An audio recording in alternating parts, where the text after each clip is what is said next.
Buenos días, hermanos, Dios les bendiga. Oremos, por favor. Padre, en el nombre de Jesús, Señor, te damos gracias por este tiempo que permites que estemos hoy ante tu presencia, Señor. Te damos gracias por la oportunidad que nos das a mí y a mis hermanos, Señor, de estar acá reunidos y todos aquellos que nos ven por Zoom para conocerte más a ti, Señor. Yo te pido, Padre, en el nombre de Jesús, que no sean mis palabras, sino que sean tus palabras, Señor, las que hoy vengan de tu trono, Señor, y nos cambien y nos transformen, Señor. En el nombre de Jesús te bendecimos. Amén. Antes de empezar, yo quisiera contarles una historia, ¿verdad? Es una analogía en realidad, o mejor dicho, es una... pues es una, ¿cómo se llama cuando es algo que a uno le pasó? Es una anécdota, es una anécdota, pero la voy a dividir en dos partes la historia, ¿verdad? Como ustedes saben, desafortunadamente nosotros como personas siempre manejamos, digamos, por así decirlo, no podemos ser tan transparentes con todo el mundo, ¿verdad? Y yo en alguna oportunidad, pues, intenté hacer algo, no voy a decir con quién, ¿verdad? Vamos a decir que era una persona. Puede ser hombre o puede ser mujer, ¿verdad? Así para que no. Y yo traté de realmente mostrar a esa persona como era. De forma de que ella supiera, esa persona supiera las cosas buenas que yo tenía, pero también las cosas malas, ¿verdad? Porque todos tenemos debilidades, ¿verdad? Pero el problema es que, fíjese que nosotros como humanos no estamos de paso para eso, ¿verdad? Porque normalmente lo primero que pasa es que juzgamos, ¿verdad? Entonces, pues desafortunadamente esa relación paró en nada, porque se deterioró, ¿verdad? Primero se crearon como desconfianzas o se crearon situaciones complicadas, ¿verdad? Temor, y eso al final genera problemas, ¿verdad? En la relación. Ahora, el Señor nos conoce, ¿verdad? Yo hoy estoy aquí parado ante ustedes, pero el Señor sabe realmente quién soy.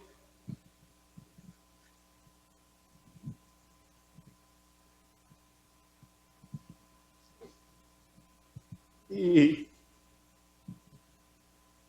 a pesar de eso, yo les puedo decir que el Señor nos ama a cada uno de nosotros, porque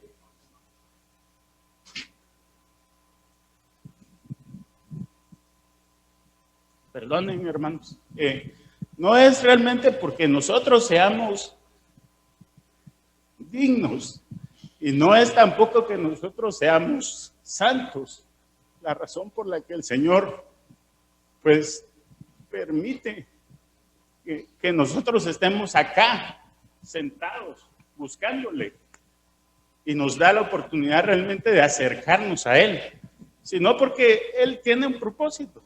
Él tiene un propósito para cada uno de nosotros.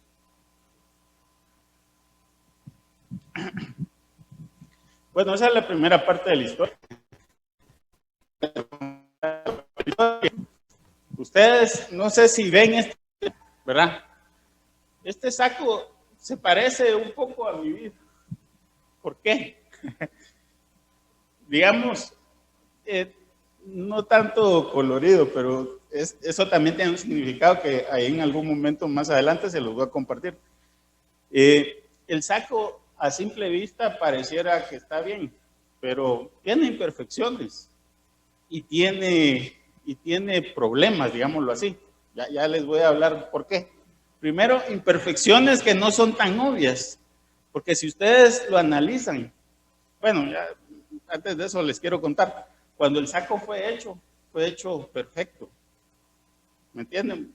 O sea, hecho perfecto con la intención de que fuera perfecto.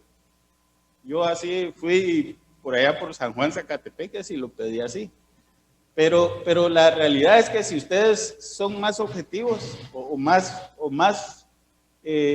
ven más a detalle, ustedes se van a dar cuenta que, por ejemplo, el tejido puede estar con problemas, y ese problema puede ser porque el tejido fue un poco mal hecho, digamos, o las hebras del hilo tal vez se hicieron mal, o quizá, digamos, el algodón o incluso la planta o el terreno donde se cultivó eso provocó ciertas imperfecciones que no son tan evidentes, ¿verdad?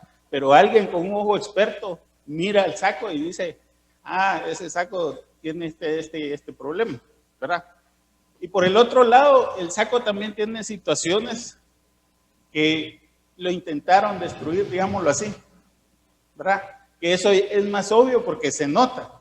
Hay áreas en la vida de cada uno de nosotros que por alguna razón o por situaciones de la vida, ¿verdad?, fueron tratadas de destruir, ¿verdad? Sin embargo, y ese es el punto, Dios, ¿qué nos dice? Nos dice, no corras fuera de mí.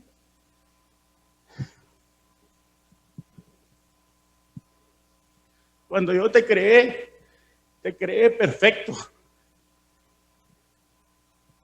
Te creé perfecto. Y quizá hay situaciones en tu vida que han tratado de ser destruidas. Yo te traigo aquí conmigo para que seas completo en mí, para que tengas una vida plena. Y eso nos lo está diciendo a todos, hermanos. No solo a mí, porque yo sé que todos nosotros necesitamos restauración en áreas de nuestra vida, ¿verdad? Esta palabra que hoy les quiero compartir, le puse por título, ni esclavo ni libre, sino hijo del Padre. ¿Por qué razón? Porque una de las características más importantes de Dios es precisamente la restauración. Pero esa restauración implica un proceso en el cual somos libres o estamos siendo libres. Vamos a usar estas citas bíblicas. Si no trajo la Biblia, pues yo les voy a ir leyendo poquito a poquito. Génesis 3:16 y capítulo 4 y versículo 7. Eclesiastés capítulo 4, 2 al 3. Juan capítulo 8, versículo 31 al 35. Romanos capítulo 6, versículo 16. Primera de Corintios 15, 42 al 44. Gálatas capítulo 4, versículo 1 al 2. También en Gálatas capítulo 4, versículo 7. Capítulo 6, del versículo 7 al 8 de Gálatas. Y Apocalipsis 21, 3 al 4. Antes de que empecemos a entrar en materia, quiero contarles de que existe una discusión respecto a la libertad. Y la libertad nosotros la concebimos en lo natural. ¿Cómo concebimos la libertad? La libertad es la posibilidad de que yo pueda hacer lo que yo quiera, sin necesidad y sin estar sujeto a nada. ¿Sí me explico? Eso es lo que normalmente se entiende. Entonces, en esta primera diapositiva que vamos a ver, dice ¿qué es la libertad?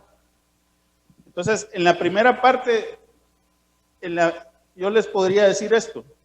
Solo que no han sido, a entrar un poco más en detalle en esa parte, ¿verdad? Solo los que no han sido tienen una libertad absoluta. Los que no han sido son personas, digámoslo así, que no han sido creadas por el Señor, ¿verdad?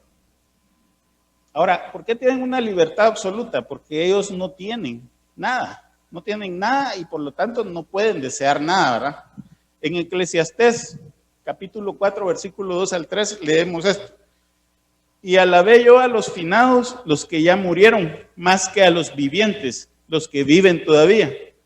Y en el 3 dice, y tuve por más feliz que unos y otros al que no ha sido aún, que no ha visto las malas obras que debajo del sol se hacen. Yo les había compartido anteriormente, en alguna oportunidad,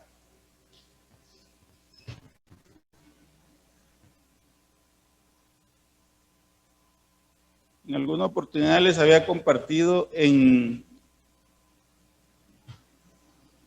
Romanos 8, versículo 29. Dice, porque a los que antes conoció, también los predestinó para que fuesen hechos conforme a la imagen de su Hijo, para que Él sea el primogénito entre muchas naciones, entre muchos hermanos, perdón. Y a los que predestinó, a esos también llamó, y a los que llamó también justificó, y a los que justificó también glorificó. Pero, digamos, ¿qué quiere decir todo esto que les estoy hablando? Quiere decir que hubo un momento en que nosotros fuimos creados por el Señor. Estamos hablando del saco, ¿verdad? El saco, en algún momento, antes del saco no existía el saco, pues tal vez existía la idea en el corazón de alguien de hacer el saco y hacerlo de ciertas formas y con ciertas características. Y así como nosotros fuimos concebidos en el corazón de Dios. Y antes de eso no habíamos sido, ¿verdad? Este pasaje primero que yo les estoy hablando de Eclesiastés, habla de eso, habla de que antes de que nosotros existiéramos, pues teníamos libertad absoluta, porque no podíamos, no existíamos, no teníamos nada, y por lo tanto no podíamos desear nada. Pero desde el punto en que nosotros fuimos creados, o sea, luego que nosotros ya fuimos, ahí nuestra libertad ya no es absoluta, es una libertad relativa. ¿Por qué razón? Porque vamos a tener algo, por lo menos vamos a tener algo, por lo menos vamos a tener un cuerpo, ¿verdad? Cuando ustedes nacieron con un cuerpo. Entonces no es cierto que podían hacer lo que se les diera la gana, porque lo primero que tenían que hacer era aprender a cuidar su cuerpo, ¿no? ¿Sí o no? Entonces ya estaban sujetos, ya su libertad había sido quitada, digamos, ya no era un absoluto, porque no podían hacer lo que se les diera la gana, ¿verdad? Y la otra situación que ocurre cuando ya somos es que deseamos cosas, ¿verdad? Entonces, por ejemplo, los bebés lloran, ¿verdad? Sí. ¿Y por qué lloran? Porque desean comida, porque desean que los cambien, porque están molestos por alguna situación, ¿verdad? Gálatas capítulo 6, versículo 7 al 8 dice, no os engañéis, Dios no puede ser burlado, porque todo lo que el hombre sembrare, eso también segará. En el 8 dice, porque el que siembra para su carne, de su carne segará corrupción, mas el que siembra para el espíritu, del espíritu segará vida eterna. Ese versículo yo se los puse porque tiene mucho que ver con el tema de la libertad relativa. Porque ¿qué quiere decir este versículo? Este versículo quiere decir que lo que nosotros vamos a recibir se basa en lo que nosotros hagamos. Por lo tanto, si nosotros hacemos cosas positivas, vamos a recibir cosas positivas. Y si hacemos cosas negativas, vamos a recibir cosas negativas. Entonces, digamos, no es cierto no es correcto decir, no, es que yo, por ejemplo, ¿para qué me voy a acercar a Dios? Porque eso nada tiene que ver con Dios. Esto es una consecuencia de lo que nosotros hagamos. Y nuestra libertad va a estar coartada en función de eso. Aunque usted no sea cristiano, aunque usted no crea en el Señor, si usted hace algo en contra de una persona, seguramente le va a caer la justicia del hombre, ¿verdad? Esa es una consecuencia. Y esa es la ley de la siembra y la cosecha. Ahora, interesante que el Señor sea tan tajante, ¿verdad? Porque Él solo habla de dos aspectos acá. Dice, ¿siembra para la carne o siembra para el espíritu? ¿Verdad? O sea, si siembra para la carne va a tener corrupción y muerte. Si siembra para el espíritu va a tener vida eterna. Y les quiero compartir otro pasaje que está en Mateo 12, versículo 30. El Señor Jesús dice, El que no es conmigo, contra mí es, y el que conmigo no recoge, desparrama. Es un absoluto en ese sentido. Porque digamos, desde el punto de vista del Señor, si nosotros simplemente no nos alineamos a la voluntad de Él, estamos en contra de Él. Si nosotros no obedecemos, por así decirlo, aunque puede ser que, digamos, podemos pensar, ¿verdad? Yo trato de hacer las cosas ahí más o menos bien o tratando de no afectar a nadie, pero simplemente si no estoy haciéndolo con la intención de sembrar eso en el espíritu, de nada me va a aprovechar, porque la consecuencia que voy a tener siempre va a ser una consecuencia de corrupción y de muerte para mi vida.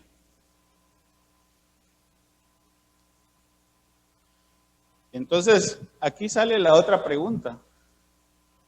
¿Puede alguien, un ser humano, decir que es libre totalmente o que no es siervo de alguien? O sea, y aquí tenemos que analizar esto. Tal vez es un tema filosófico, podemos pensar, pero yo estoy tratando de hacerlo ver como en el sentido práctico, ¿verdad? Nosotros le vamos siempre a servir a alguien. ¿Sí? O sea, no es cierto y es falso pensar de que nosotros somos libres de hacer lo que se nos dé la gana. Siempre le vamos a servir a alguien. Y en este punto, en la Biblia se hablan de dos aspectos. El primero es lo que nosotros deseamos, define la servidumbre que tenemos, ¿verdad?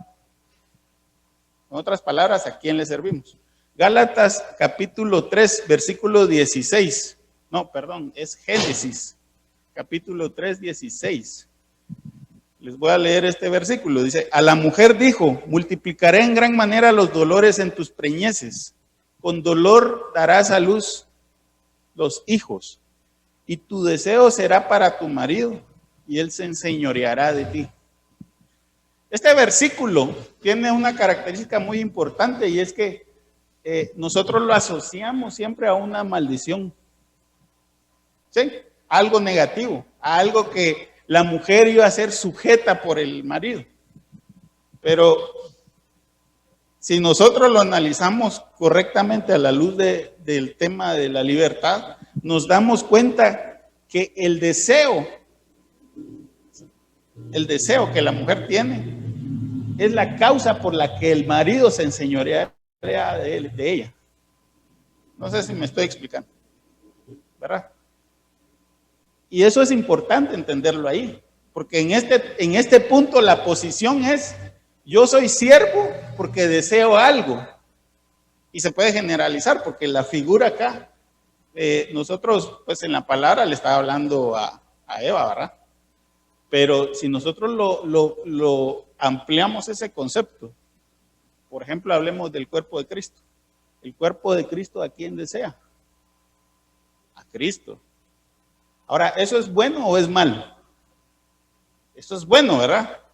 Pero supónganse que si yo tengo un amo o un señor que no es bueno, entonces, ¿es bueno o es malo? Es malo, ¿verdad?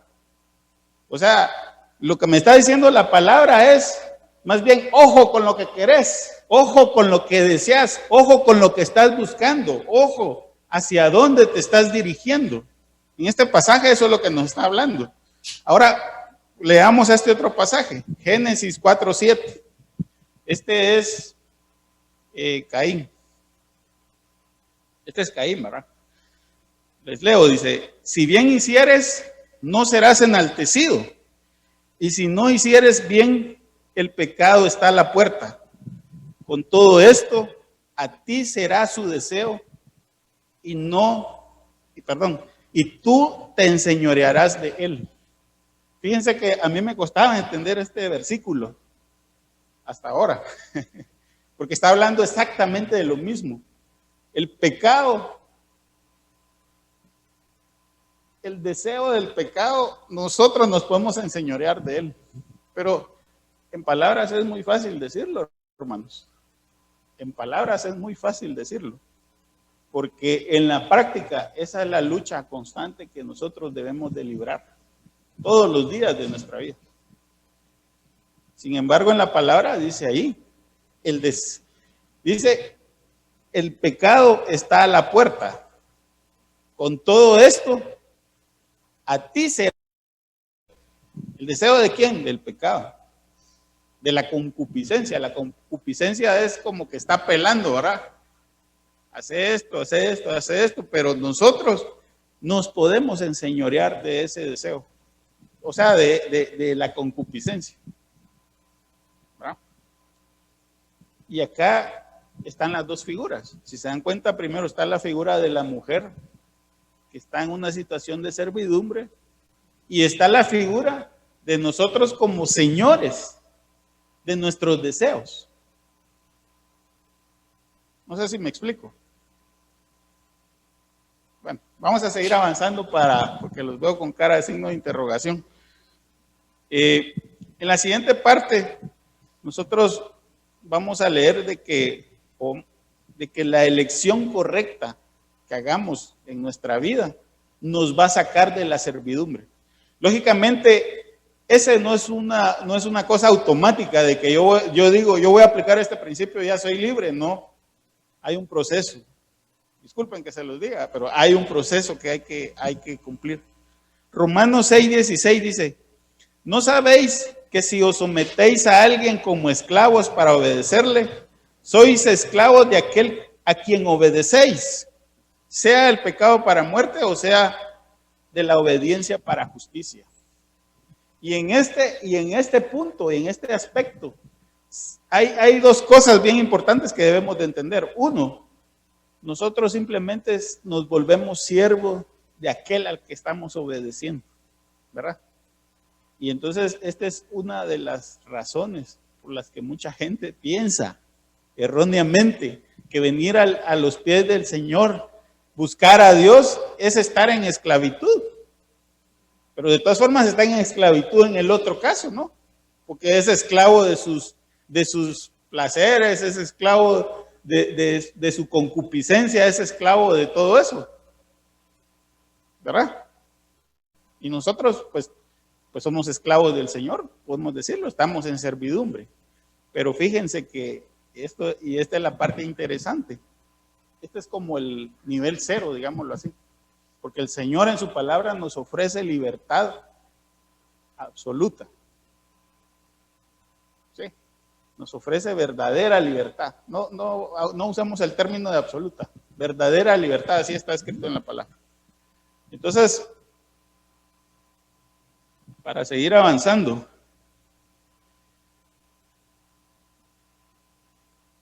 vamos a hablar un poco de cómo logramos hacer esa transición, ¿verdad?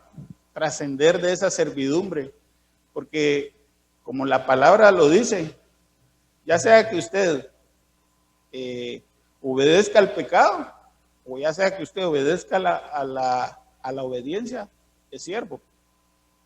Fin de la historia. Y ese sería como que el nivel inicial. Ahora, ¿cómo trascendemos esa servidumbre? Esa sería la pregunta. Y entonces quiero compartirles, hermano, que lo primero que debemos de hacer es madurar espiritualmente, ¿verdad? En Gálatas, capítulo 4, versículo 1 al 2 dice, pero también digo, entre tanto que el heredero es niño, en nada difiere del esclavo, aunque es señor de todo, sino que está bajo tutores y curadores hasta el tiempo señalado por el Padre. Y aquí empieza a ponerse interesante la situación, porque si se dan cuenta, nosotros estamos en un estado inicial que somos niños, podemos pensar. ¿Por qué? ¿Por qué somos niños, espiritualmente hablando? Primero, porque no somos capaces de entender cuál es la voluntad que tiene el Padre para con nosotros. ¿Sí? No estamos, o sea, más bien nos dejamos guiar tal vez por nuestros instintos, ¿verdad? Por nuestras necesidades primarias, y no pensamos y no tenemos la visión completa del Padre porque no hemos llegado a ese punto de madurez.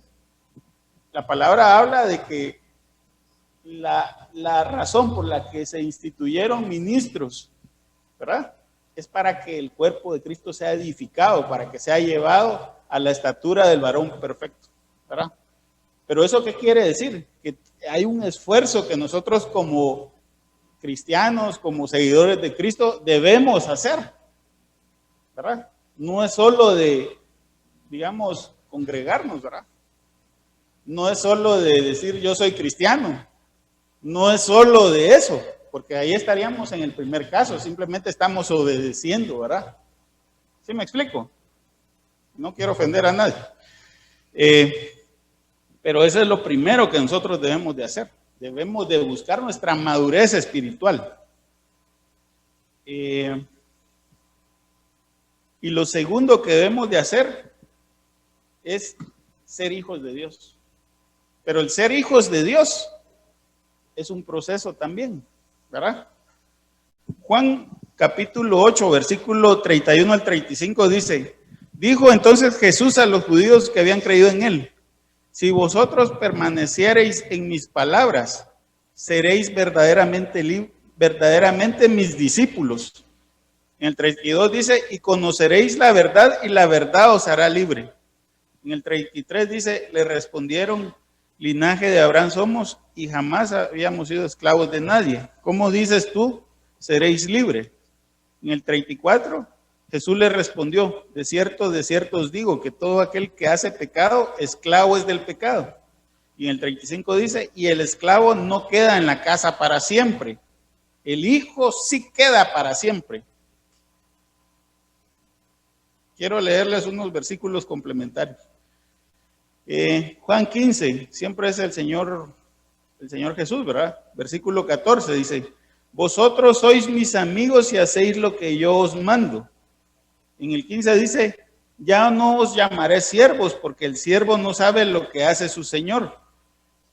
Pero os he llamado amigos porque todas las cosas que oí de mi Padre os las he dado a conocer. ¿Qué quiere decir esto? Que nosotros cuando nos acercamos al Señor y escuchamos su voz y empezamos a obedecer su palabra, nos cambiamos de nivel, ya no somos siervos, ahora somos amigos. Pero la pregunta es,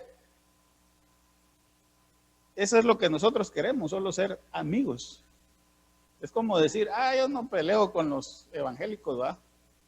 Yo no peleo con nadie, pero de todas formas no, a mí no me afecta que si dicen Dios existe o no existe, ¿verdad? O sea, para mí sí hay un Dios, digámosle así, pero ya, ¿verdad? Solo, o sea, no soy enemigo, pero pues amigo, ¿va? Ahora oigan esto. Marcos 3 dice, versículo 34. Y mirando a los que estaban sentados alrededor de él, dijo, he aquí mi madre y mis hermanos. En el 35 dice, porque todo aquel que hace la voluntad de Dios, ese es mi hermano y mi hermana y mi madre. Este es el Señor Jesús. Si se dan cuenta aquí, nos habla de un tercer nivel. ¿Quiénes son los hermanos del Señor Jesús? Los que hacen la voluntad del Padre. Pero para llegar a ese punto, nosotros deberíamos de estar convencidos de que lo que estamos haciendo, lo estamos haciendo porque es necesario y es correcto. No porque nos lo están diciendo que lo hagamos.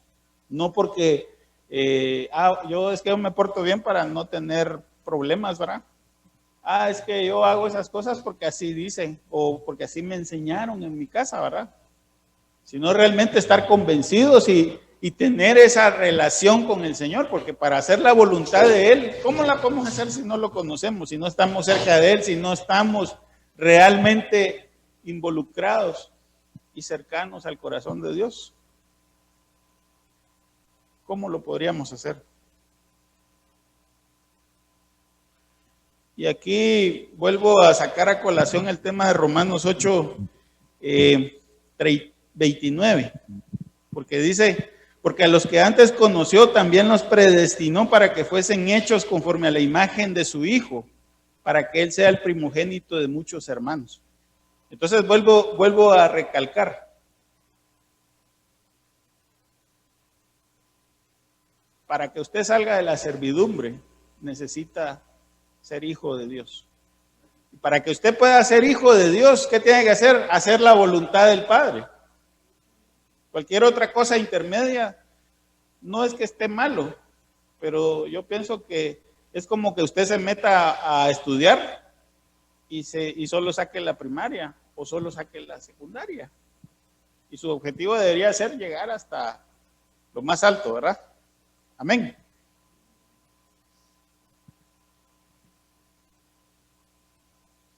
Y esto siempre me emociona. En el versículo 30 de Romanos 8 dice, y a los que predestinó, mire pues, a los que conoció, eso fue lo primero, ¿verdad? Los predestinó, los llamó, los justificó y los glorificó, ¿verdad? Tendemos a pensar que eso se da en simultáneo, pero no. Es como un proceso, ¿verdad?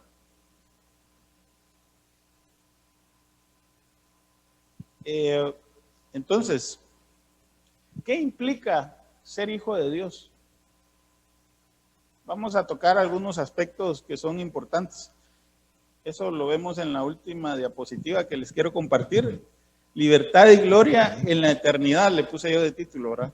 Entonces, lo primero es que nosotros vamos a tener verdadera libertad.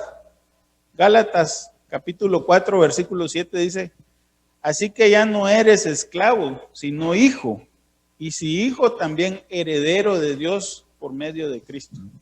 Yo quiero hacer una pregunta. ¿Ustedes creen que, bueno, los que tienen hijos, ¿va? ¿Ustedes creen que su hijo es esclavo porque le obedece a usted?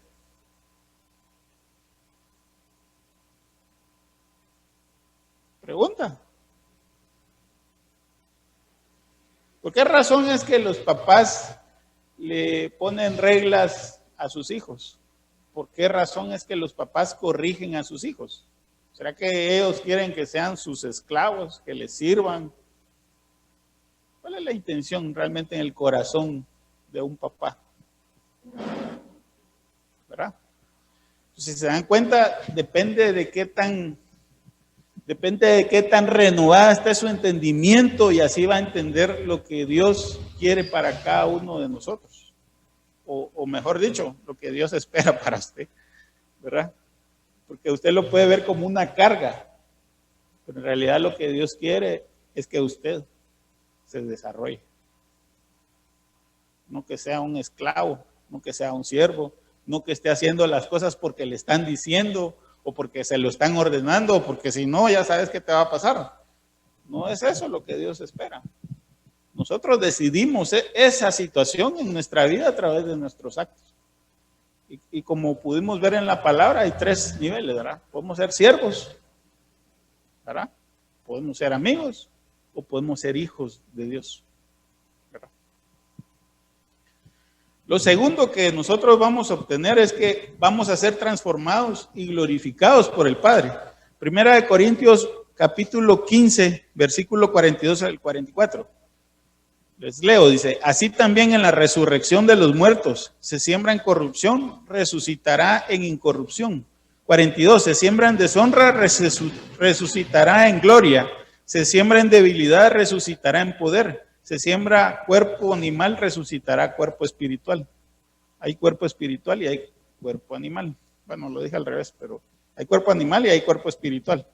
Pero lo importante aquí es que aunque nuestro primer estadio sea natural, carnal, animal, terrenal, al final nosotros vamos a tener esta recompensa de transformación, que vamos a ser incorruptibles, vamos a ser gloriosos y vamos a tener poder.